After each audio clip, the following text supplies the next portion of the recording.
Hey Sarah, how are you, ma'am? I appreciate you taking an opportunity to watch this video. I'm sorry that we didn't get a chance to get together and meet and go over this value proposition that we had talked about before. I know it's not something that you're overly enthused about, if you will. I think that there is definitely some merit to it, and I wanted to kind of share with you some ideas as to why and where it's been successful elsewhere. I guess the first thing to point out of what a value proposition is. A value proposition is going to be something that a statement that essentially sets you apart from your competition. What do you have that makes you different from everybody else? Usually a very simple statement. It is not the slogan. Slogan is something completely different. I shouldn't say completely different, but a slogan is different from that standpoint.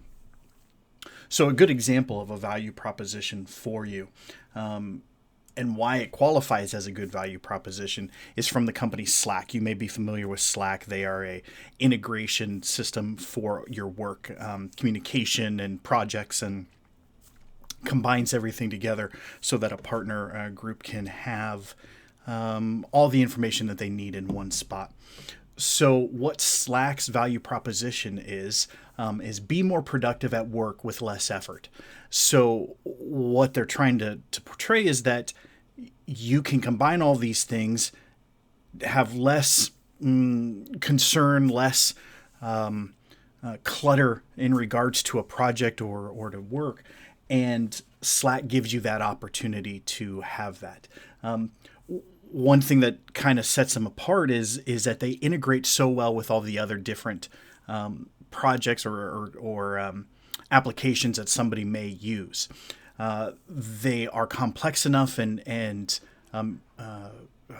robust enough to be able to handle things like NASA. NASA actually used Slack on many of their different projects, and Slack kind of shows that in their website.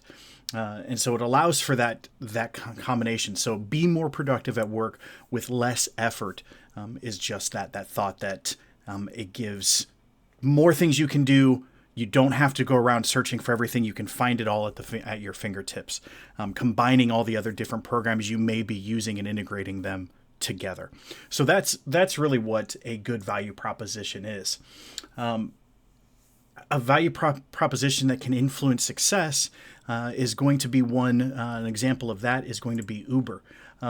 Uber has a very simple value proposition. Their value proposition is the smartest way to get around. This obviously it allows you to call, get a vehicle, take you anywhere. You know how much it is. There's no cash involved. All these things that set it apart from what was the taxi industry when it first got started. It also has things that set it apart from the other ones that came after it, Lyft, particularly after it. But the smartest way to get around. And nobody can deny that it is way easier and way simpler to use Uber than it is to try to get a taxi and carry the cash around with you and all those different things. So that's the other aspect of it. So those two things I think are really good examples of how a value proposition can help a company and achieve and be successful. And that's what I want to do with you and your company is create that value proposition, set you apart from your competition, and allows you to move forward and really show people in a very simple term what makes you different, what makes you special compared to your competition. And so that's what we want to set up with a value proposition. So I look forward to hearing from you. Give me a call or shoot me an email if you have any questions. Be happy to help you out and answer anything you may have. I look forward to hearing from you. Thanks, Sarah. Appreciate it.